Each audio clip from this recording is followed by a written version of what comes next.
If you take one step, then you will be a little closer to your dream than if you stay just where you are. Okay guys, as promised, this week there'll be some extra content, and this is the first of cooking your bait. Today what we're going to do is we're going to take some chokka. I quickly cleaned it on the tap. It's quite easy. You basically remove the insides of your chokka tube. You take the outside skin off, scrub it nicely. Use your finger inside the tube to remove all the extra soft pieces, and then the hard cartilage as well, and then you've got your tubes. I also cleaned the chokka heads because it's one of my favorite things to cook as well. I really enjoy them, and you just cut the top off. You take the beak out and you cut the eyes open and remove the eyes, and then wash it off, and that's ready to go. Now before we get started guys, I just did 6 small ones, but firstly what I'm going to do, I'm just going to put them in a casserole here, and we're going to quickly tenderize them with some olive oil and lemon juice. Lemon juice partially cooks them. Calamari or chokka is one of the seafood types that cooks the quickest. Now obviously if you eat sushi, that's the quickest. There's no cooking required. But by doing this, I'm going to add a bit of Himalayan rock salt, just to slightly salt it already.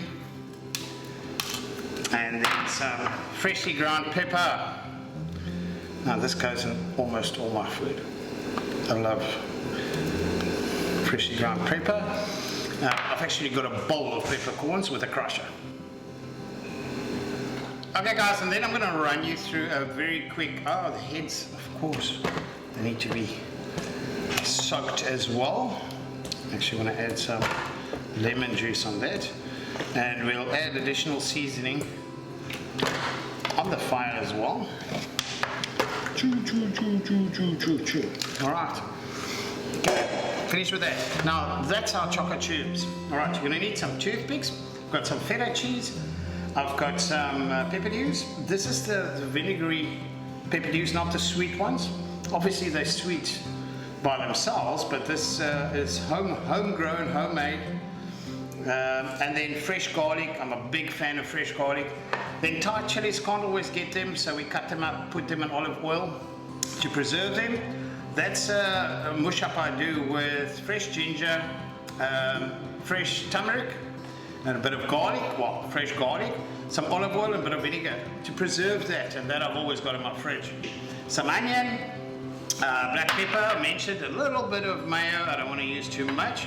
And then something I believe in using is breadcrumbs. That keeps that flavor inside. It keeps it nice and a bit more firm, that it doesn't just run out and all your juices gets out of your chokka and you lose them. And this we're going to fry on the braai, okay? Barbecue, for those who don't know braai. In South Africa we braai. Okay, so we're going to start a nice wood fire with some sicklebush and make nice coals, and that's how we're going to fry the calamari. There's one ingredient I quickly need to fetch in the garden. Okay gents, well that's all of it. A bit of fresh parsley, a bit of fresh dhania or coriander as we know it, and then a tin tuna. Alright, draining all the water or vegetable oil, whichever one you have, and then we're going to mix quite a bit of this in. First start with the onions, and onions is essential in sucking up flavors and also giving a bit of flavor, especially if you cook it from raw like this. I'm not going to pre-cook them. I'm just going to mix them in here. Alright, and then just quickly adding all of this.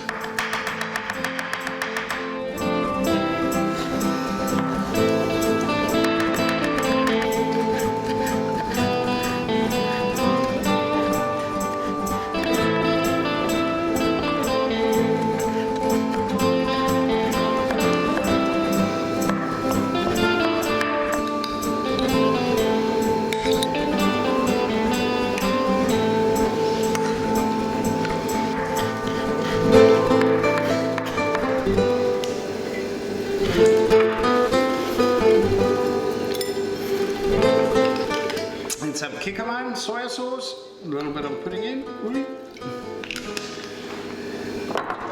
And a big fan of oyster sauce and fish sauce. In this case, I'm going to use a bit of oyster sauce.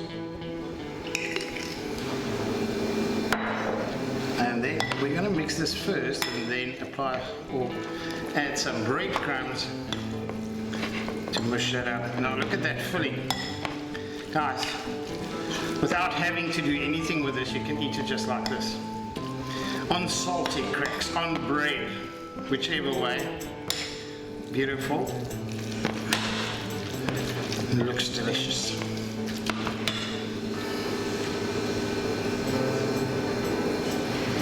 Now this soaks up a lot of that flavour, those juicy parts, and it prevents it from running out of these Chokka tubes, calamari tubes for people watching that don't know Chokka. And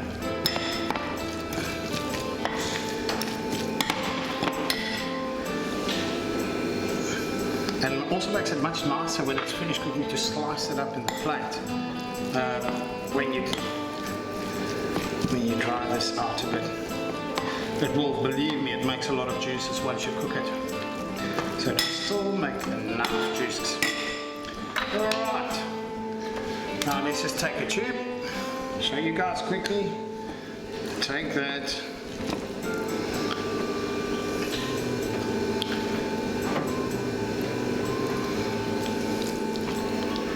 Here we go. First one. And then guys, you're just going to make sure, close this up nicely with a toothpick. Just like that. They're ready for the braai.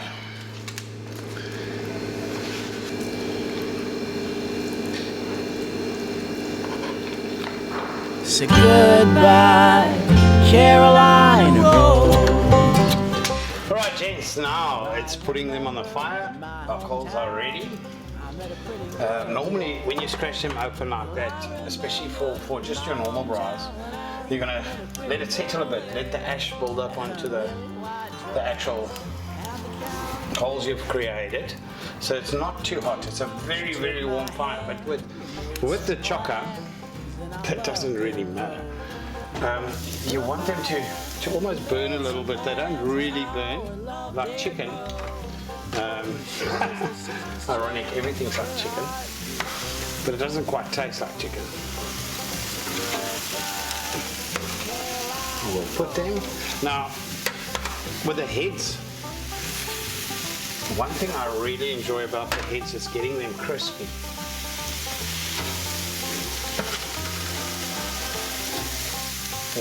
I'll put them close to the flames even. Maybe that's a problem with the grids. Mustn't fall through and they shrink. So keep that in mind. Whoa! That one slipped. Even off the beach, Chokka still slips. Okay, now I've still got a lot of oil and lemon juice here. You can baste with that. That's why I prefer these tongs. It's ideal for basting. You just dish up a little bit of your juices. This is a very good friend of mine, actually a school friend. I used to be sold on these. Now you can see that that's just for the charcoal and the fire that I use there. And he sold it to me in probably 2 minutes. I think this fire's a bit hot.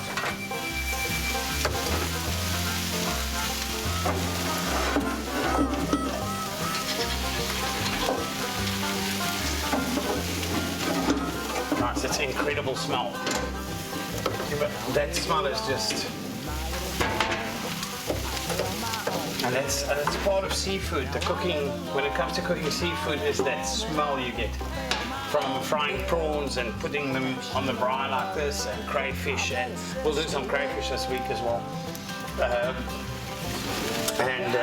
The calamari and the Chokka or Chokka, that smell is just, it's fantastic.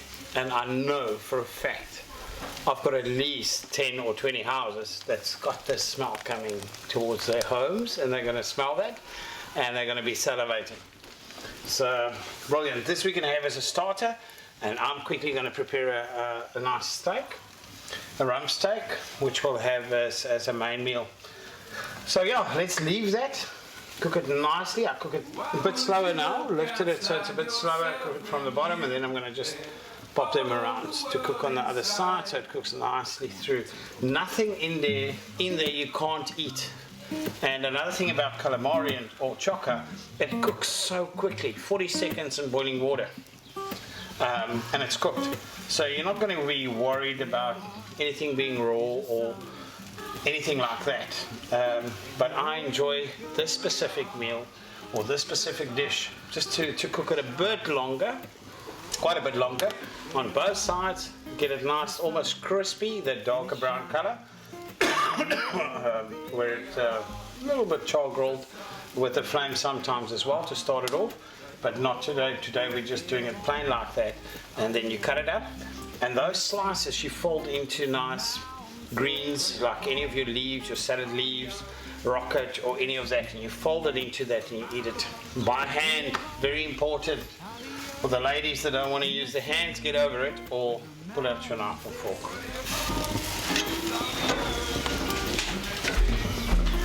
Oh, that one's popping open. Now that's what happens. I left it quite a bit in the lemon juice, which is a very nice tenderizer for calamari. And guys, look at that. That is beautiful. So nice.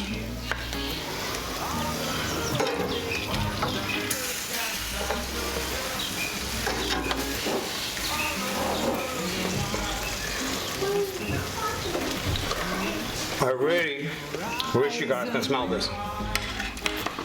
That's the only thing about, I don't know why cooking shows are so popular. Get that steak on. Because, you know, without the smell, you know, there's such a big part. Take those heads off.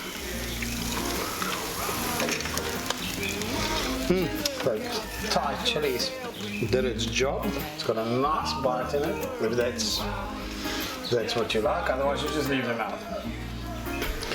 But I love them. And guys, these things are my favorite. These little jobbies.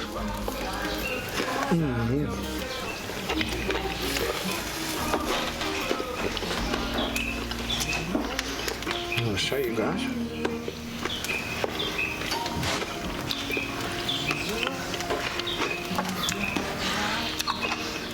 Cut them in nice bite sizes. You see, even now, that's perfect. But you can put more breadcrumbs if you want. And obviously let them cool down a bit. But that's a dish fit for a king, which I haven't had in any restaurant yet. Let's fold that.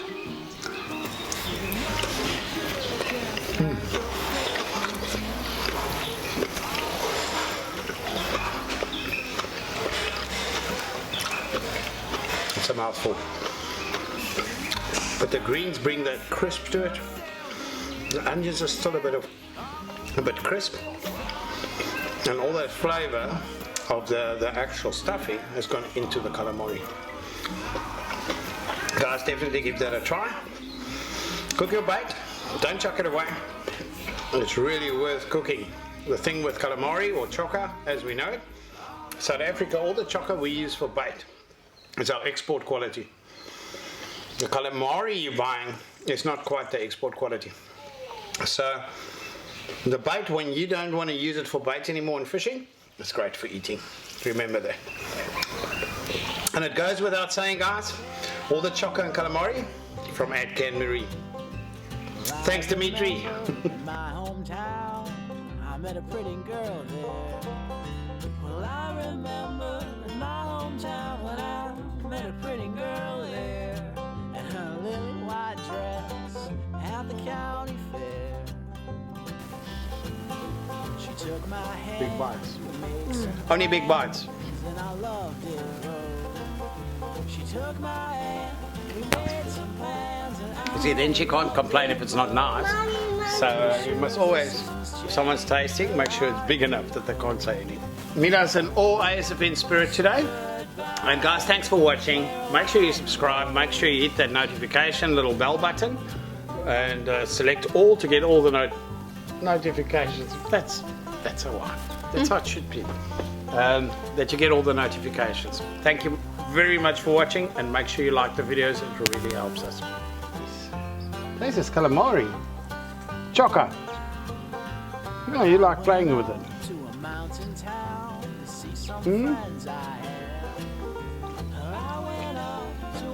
Oh, really, That's nice. Thank you, Daddy. Ooh. Chokka. She said, I'm leaving you, what else can I do? You ain't the man you used to be.